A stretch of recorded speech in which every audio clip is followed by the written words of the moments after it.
Esta producción cuenta con el apoyo de Psicología Contigo, un consultorio que impulsa proyectos orientados al bienestar y la comprensión psicológica. Hay días, ¿sabes? Hay días en los que parece que el universo conspira en tu contra, pero en los detalles más pequeños. Totalmente. El sonido de alguien masticando que de repente es, ¡buf!, insoportable. O el semáforo que tarda medio segundo más de la cuenta. Ese. O un comentario súper inocente de un compañero que te suena a provocación directa. Son esas rachas en las que todo, absolutamente todo, te saca de quicio. Y claro, la pregunta que surge es, ¿qué está pasando? ¿Es que el mundo se ha vuelto de repente un lugar mucho más irritante? ¿O hay algo más moviéndose por debajo? Exacto. Y justo para explorar esa pregunta, hoy vamos a analizar a fondo varias fuentes que proponen una idea que me parece muy potente. A ver. Que esa irritabilidad constante casi nunca es casual, que es más bien una señal, ¿sabes? Como el piloto que se enciende en el coche para avisar de que algo más profundo pues necesita atención. Me gusta ese enfoque. Vamos a hacer una especie de detectives de nuestro propio humor. Eso es. La irritabilidad es la escena del crimen y los materiales que hemos analizado, bueno, pues son como el expediente del caso y apuntan a 7 sospechosos habituales. ¿7? Sí, 7 causas que, y esto es lo interesante, a menudo operan en la sombra, sin que nos demos cuenta. Perfecto, pues abramos ese expediente. ¿Por dónde empezamos la investigación? ¿Cuál es el primer sospechoso de la lista? Pues a ver, empecemos por los más evidentes, los que dejan más huellas. El primer bloque de causas tiene que ver con el agotamiento. Agotamiento puro y duro. Sí, físico y mental. El primer sospechoso es, sin duda, la acumulación de estrés. El clásico de los clásicos. Pero aunque suene muy familiar, creo que a veces no somos conscientes de cómo funciona realmente. No es solo estar con preocupaciones. Para nada. Imagina el cerebro como la memoria RAM de un ordenador. Vale. Si está despejada, puedes abrir un montón de programas. Todo va fluido. Pero el estrés crónico es como tener docenas de aplicaciones pesadísimas funcionando en segundo plano. Sin parar. Sin parar. El trabajo, las facturas, una preocupación familiar. La RAM se satura. Y cuando intentas ejecutar una tarea nueva, por muy simple que sea, Como decidir qué cenar, justo. el sistema entero se ralentiza, se bloquea o salta un error. Pues esa es la irritabilidad, el mensaje de error de un sistema que está sobrecargado. Sí. Es una analogía buenísima. De repente, esa paciencia que normalmente tienes, ese colchón emocional, Desaparece. no hay recursos y cualquier cosa, por pequeña que sea, como que alguien te pregunte algo obvio, se percibe como una amenaza, como una carga insoportable. Exacto.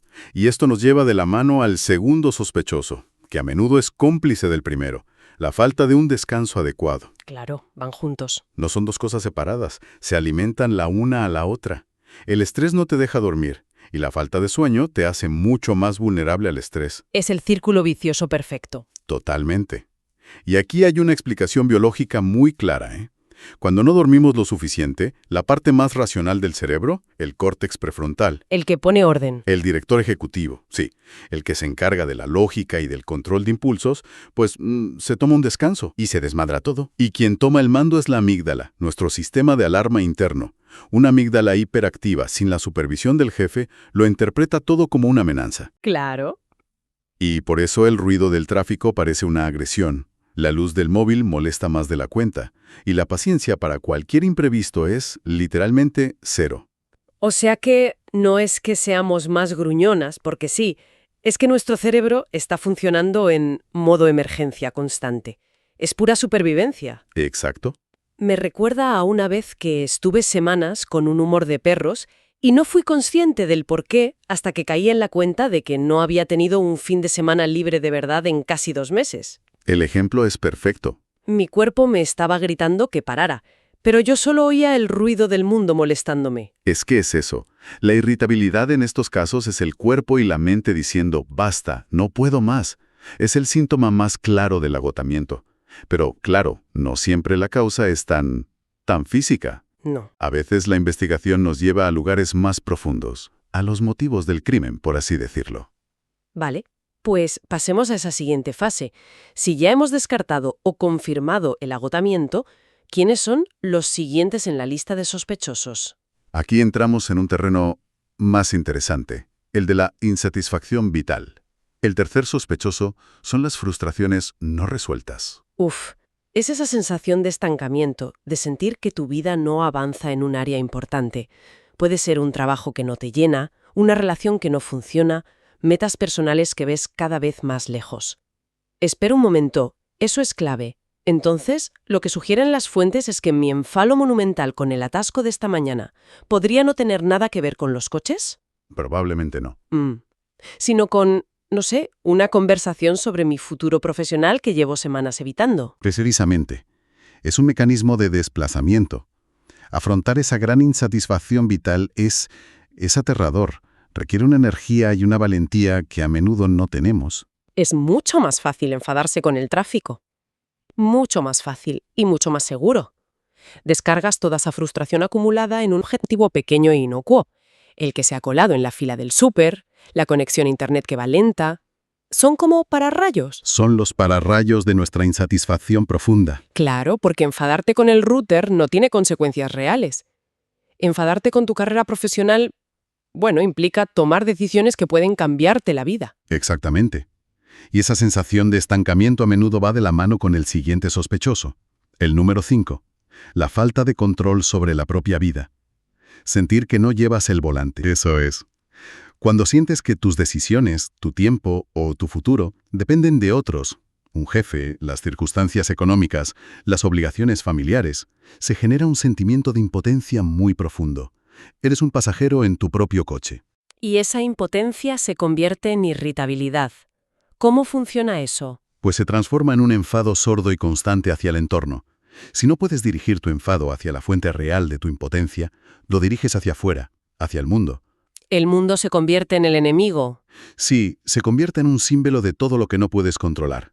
Y cada pequeño obstáculo, cada imprevisto, se vive como una confirmación más de tu falta de poder.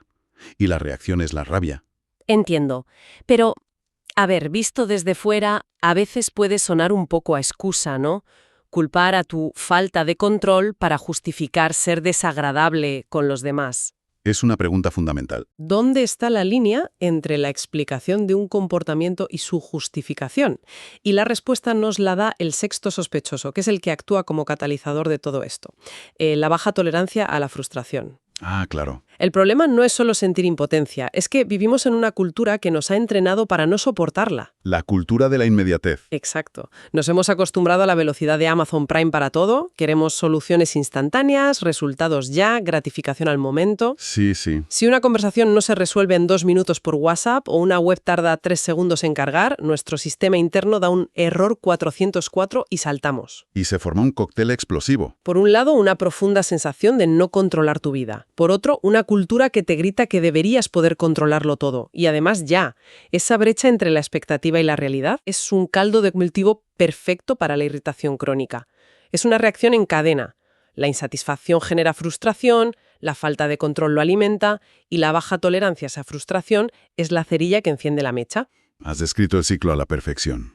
Y esto nos lleva a la última parte de la investigación, a las pruebas que no se ven a simple vista, a lo que está oculto. ¿Vamos a ello? ¿Qué más hay en ese expediente? Aquí entramos en el mundo de las emociones no gestionadas. El cuarto sospechoso es la sobrecarga emocional. La olla a presión.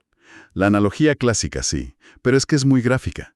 Si nunca abres la válvula para liberar el vapor, la tristeza, el miedo, las decepciones, la presión interna no deja de aumentar. Y al final explota por cualquier tontería. Es el clásico la gota que colmó el vaso, Eso es. pero lo importante no es la gota, es que el vaso ya estaba a punto de rebosar. Exacto. Pero no es solo la explosión, ¿eh?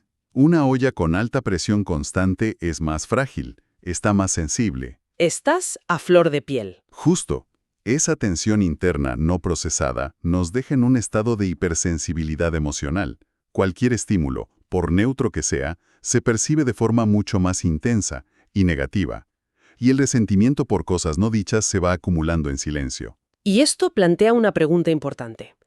¿Qué pasa cuando esa sobrecarga no es algo puntual, por una mala semana, sino un estado más persistente, casi crónico? Pues has dado con el séptimo y último sospechoso, que a menudo es el autor intelectual que se esconde detrás de los demás. A ver.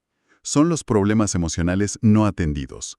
La irritabilidad constante puede ser uno de los síntomas más visibles de una ansiedad subyacente que nos está tratando, o de una tristeza profunda, quizá incluso una depresión que no se ha identificado. O sea, que el enfado y la irritación son solo la punta del iceberg. Exactamente. El enfado es una emoción muy activa, muy ruidosa.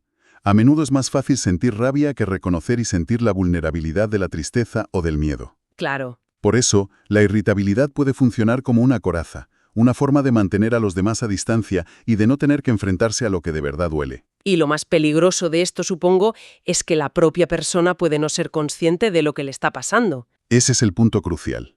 La persona no se da cuenta del origen real, simplemente siente que el mundo es un lugar hostil, que la gente es incompetente o que tiene muy mala suerte. No conecta los puntos. No conecta ese sentimiento con un conflicto interno.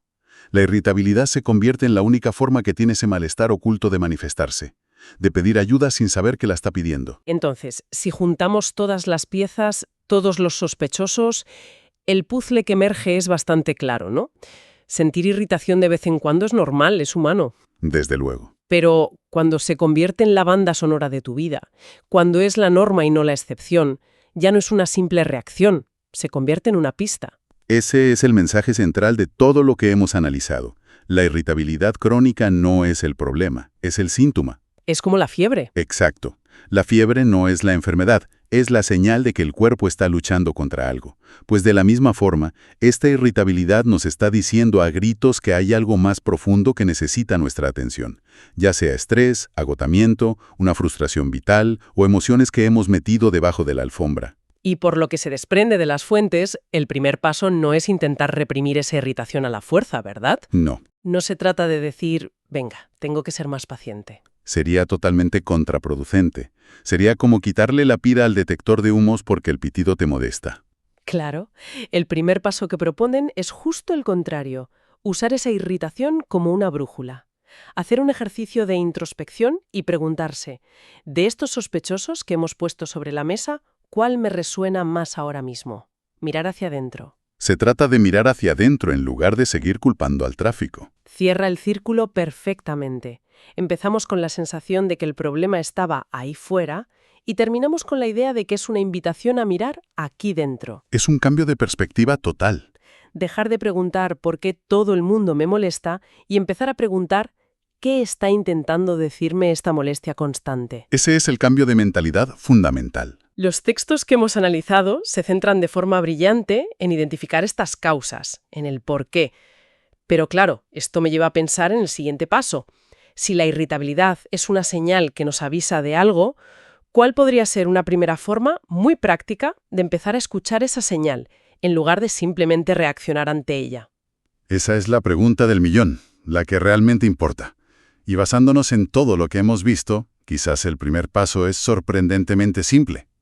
A ver. Consiste en introducir una micropausa. Justo en ese instante en que sientes que vas a saltar por una nimiedad, antes de reaccionar, parar un segundo. Solo un segundo. Solo un segundo. Y en esa pausa, hacerse una pregunta muy honesta. ¿Qué estoy sintiendo realmente ahora mismo, debajo de este enfado? ¿Qué hay debajo? Sí, es agotamiento, es tristeza, es miedo por algo, es frustración. Ese pequeño espacio de conciencia, esa pregunta, puede ser el comienzo de todo.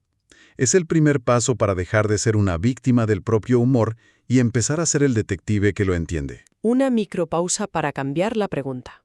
Me parece una herramienta muy poderosa para empezar a tirar del hilo. Muchísimas gracias por desgranar todo esto. Un placer, como siempre. Esta producción cuenta con el apoyo de Psicología Contigo, un consultorio que impulsa proyectos orientados al bienestar y la comprensión psicológica. Esperamos que este análisis sobre las raíces de la irritabilidad haya sido de utilidad.